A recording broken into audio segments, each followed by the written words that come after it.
baby was born and something in my soul could not work. It could not continue. More than half of pregnancy-related complications and deaths happen in that 7 days to a year You're gonna get, postpartum. abuela's gonna come, but abuela's opinions are gonna come with her too. Everybody wants the baby, but nobody wants to take care of the mother. They want to come to your house and hold your baby while you clean and prepare food for them. Hey, you guys, thank you for joining us again for another amazing episode. This episode, we talk about how can you best support a postpartum mom. There's definitely some do's and don'ts that you should know about with special guest Theresa Lasbrey Peters, our full spectrum doula. Don't forget to click subscribe. I have recommendations about what you should have in place after you have this baby. One is get support, like get true support. Like family can visit in the hospital.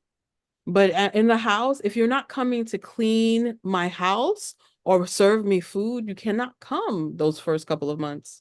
Oh, I like that. You're not here to like touch my baby and get oxytocin because I love that, we're Theresa. establishing. You do? I do. No, I absolutely do, because I think people come, like you said, with the expectation entertained, but really the only people that should be allowed around the moms are those who are coming to serve. I love that, Theresa. And to support, because I think that you will have less postpartum issues if you have some level of support, like a sustainable level of support and a sustainable level of understanding. A lot of people have a lot of opinions.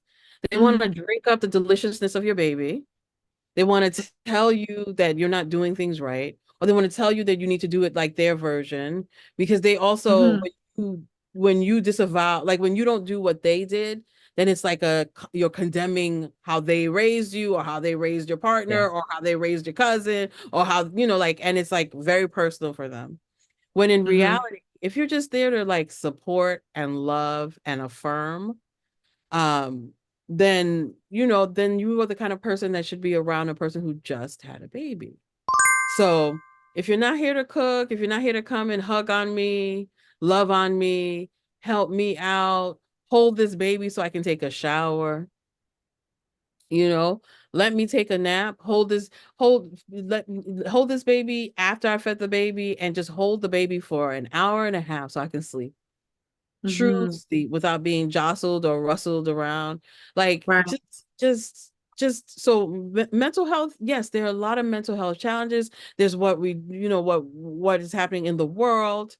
Our general predisposition to be hard on ourselves and society to be hard on us as women of color, anything, you name it, there's always something that's coming at you post-pandemic.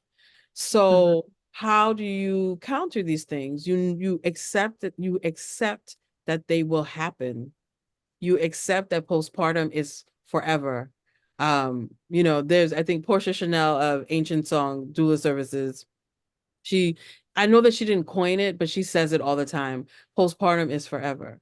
Because after you have a baby, it is always postpartum until your last breath, right? So it is absolutely forever.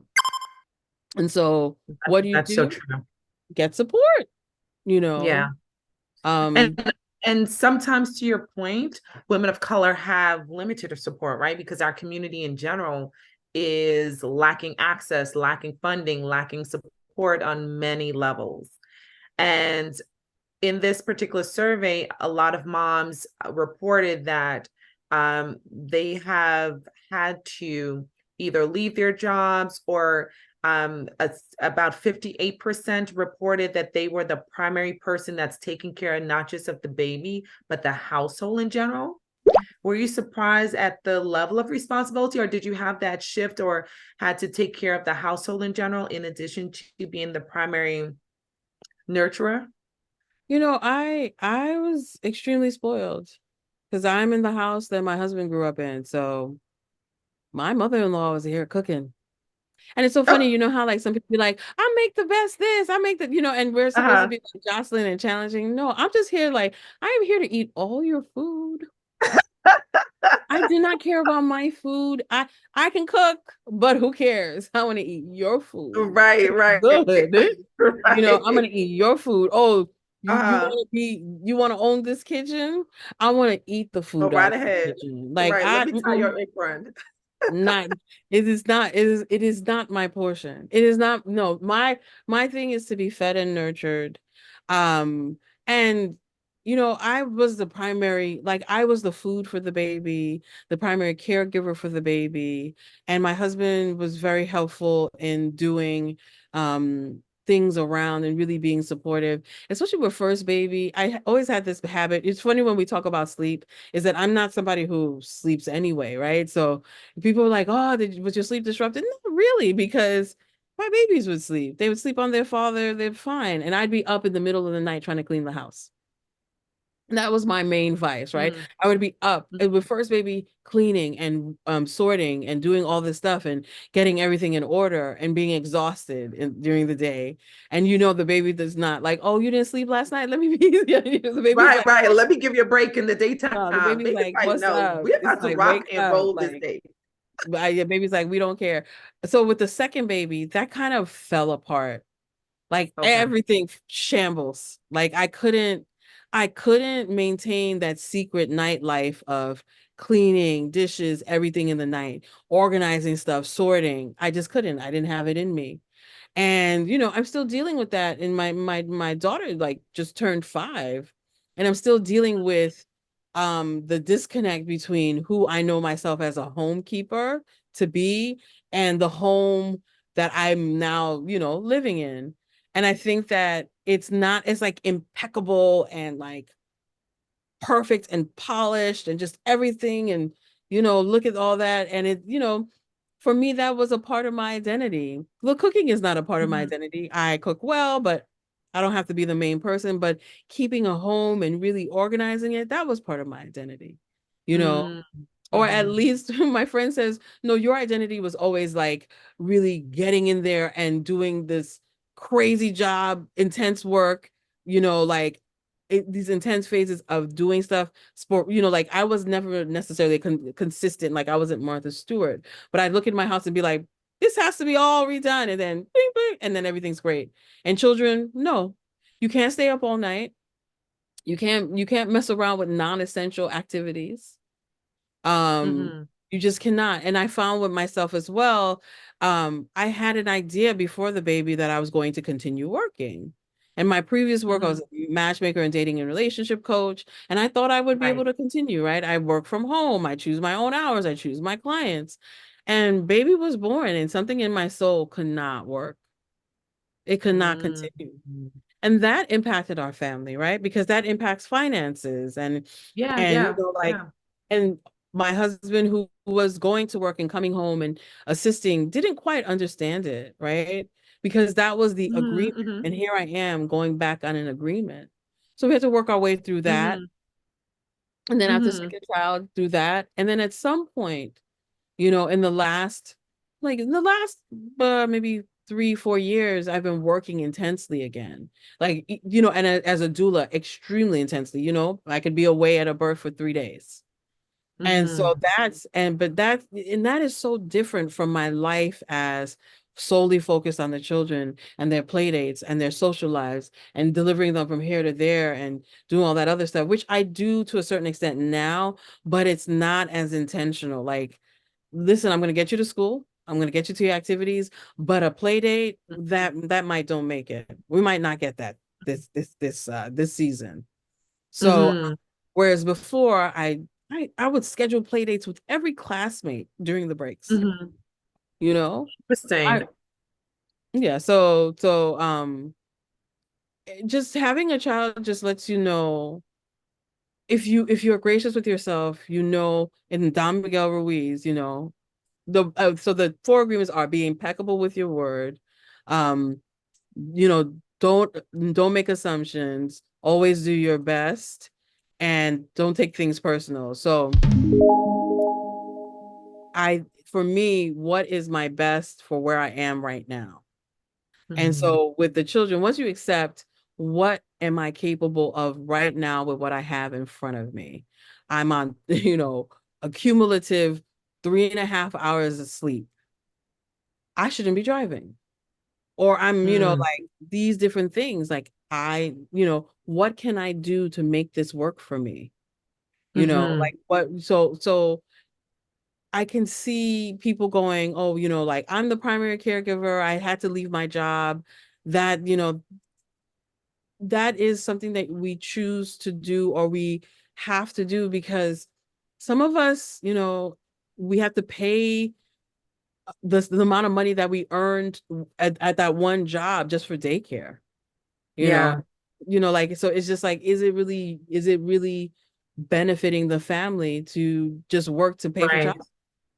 So it's Right. just meeting yourself where you are, Mm-hmm. planning, and then letting it go, Mm-hmm. let it go. Like to Dr. Taska. So things that I've been learning since our last conversation. So things that Uh-huh. come to my mind, right? Like people always like, oh, I didn't give birth the way I wanted to give birth, and oh, da da da, or I'm not the mother that Mm-hmm. I want to be, or whatever it is. And I Yeah. see people with birth, Yeah. take your baby and run. Now it's a distinction from, oh, healthy baby. No, no, no. Take your baby and run. When somebody drops a bag of gold in your lap, Mm-hmm. do you really want to, like, think about where did this gold come from? Well, take your gold and run. Take your baby and run, right? So you survived this. You made your way through this. Take that baby and run. So like when you go through this birthing process, instead of focusing on, like aspects of your plan or aspects of your expectation that didn't happen, definitely hold everybody to account. Definitely, pay attention, do your post birth assessment. But the main thing is, don't blame yourself about something that's already happened, right? Just be like, this is what happened. I'll do something different if I do it again. And I won. A win is a win. Like, take Win your is baby. a win. A win is a win. So take your baby and run. Get out of that hospital. Get away from those people. If you don't like them, get away.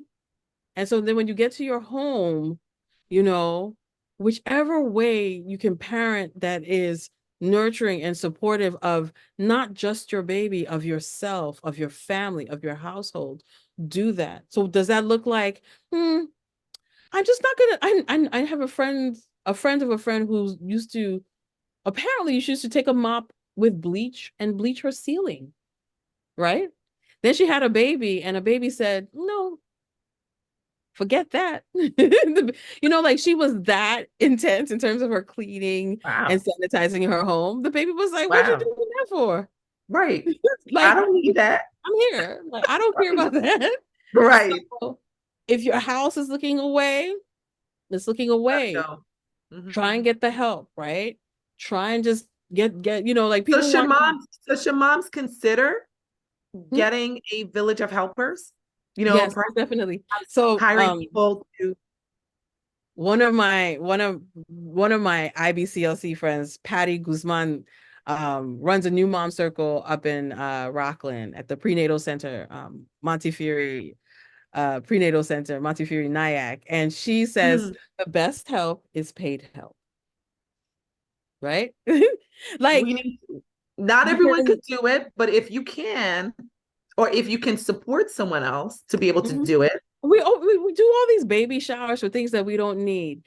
There is a notorious swing, a little bouncing thing that people get for the babies.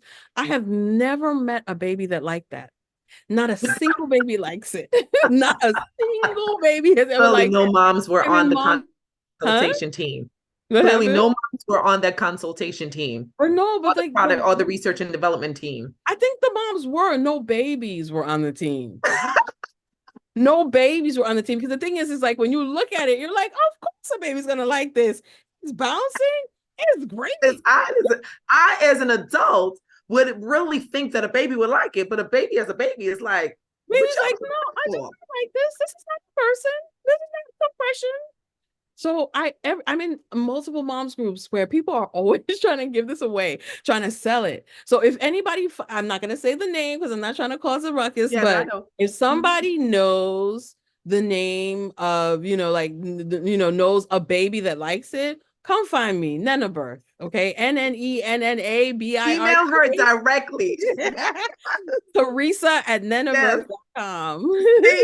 Email her directly. If your Tell me, because I am convinced that no baby likes it. No baby. And so here are all these things. They're buying you these big old $1,000 strollers, multiple, like all this stuff that you absolutely do not need.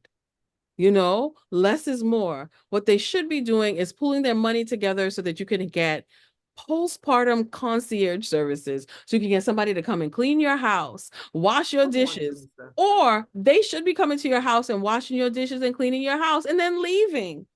They shouldn't be in the house like needing you to counsel them because they just been through a life-altering experience. Moms do not want to hear about your new jobs. They don't want to know about your breakup. They don't want to know about your confusion of your color that you're going to pick for your acrylic nails. They just want your help. And they just want your this is not that time. Yeah, right. They want your non-judgment. They just want sometimes they just want you to just be there and breathe next to them, right? Just be there and just be easy. So when, you know, as Patty was saying, the best help is hired help, because when you have family comes at a cost. They want their grandbaby, they want their cousin, they want their nephew, their niece, they want their baby. They don't care about you.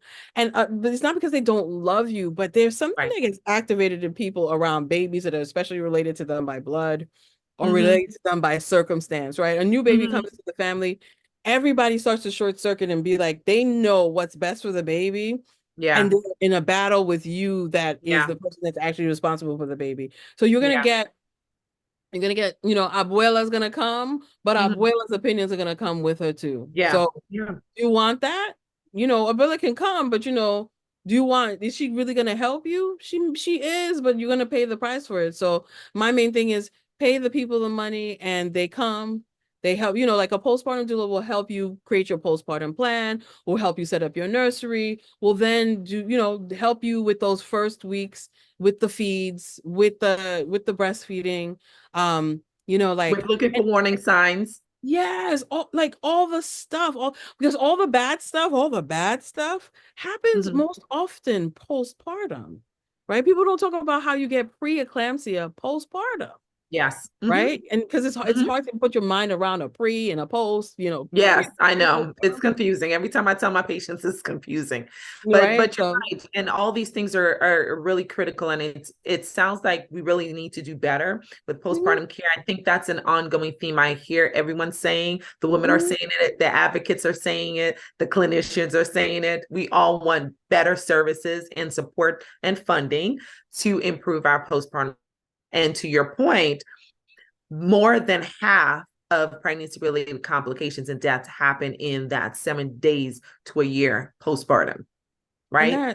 And that is just, but these things are also preventable, because I think that's the thing that's infuriating, right? You know, like it's just like it's preventable, right? And so we have the statistics about doula support improving birth outcomes. But you know, like, and I had the same doula both times for my births, and she is now my mentor, Tiombe Bowman of Illuminating Doula Services. And you know, she has just been a great guide for me. And I think about you know, like what life would have been like if I had a postpartum doula. I didn't have a postpartum doula. I mean, and I had postpartum support. I went over and I, you know, did a little breastfeeding this and, you know, but it was not like the kind of support that I provide for people. So imagine somebody with your baby all night, you sleep, they bring the baby to you to breastfeed. Or if you're formula feeding, you sleep through the night, they feed the baby, everybody rests, and everybody can wake up and be sane. But outside of that, like, you can have somebody really holding and giving your baby that touch and tactile care that they want. Babies deserve to be touched. And you can get some rest as well. So Theresa, if they want to find out more about your services, because I know you do provide postpartum doula services because you're a full spectrum doula, and especially because you are a certified lactation consultant, folks may really want to call you up for some services. So how do they contact you? In addition, if you have those bouncy babies that love the bouncer, also contact them. Yeah, I am Nnenna Birth, NNENNABIRTH at Nnenna Birth on Instagram, on Twitter, formerly X, formerly known as Twitter. Whatever it is, XB, XYZ, Facebook. And you can email me at Theresa, THERESA at Nnenna Birth, NNABIRTH.com.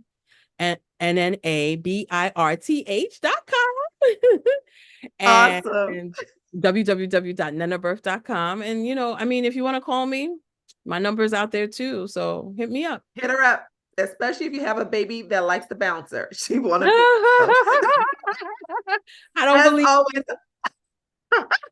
As always, I'm the hand behind the handle of Healthy Bump Club right here on YouTube, and the hand behind the handle of Healthy Bump .club on Instagram. We thank you guys for watching. If you enjoyed, I know you did enjoy Theresa and all her realness on this episode, make sure you check her out on some of our other episodes. She laid down some other facts and realness because she's going to come with the research, as y'all see, right?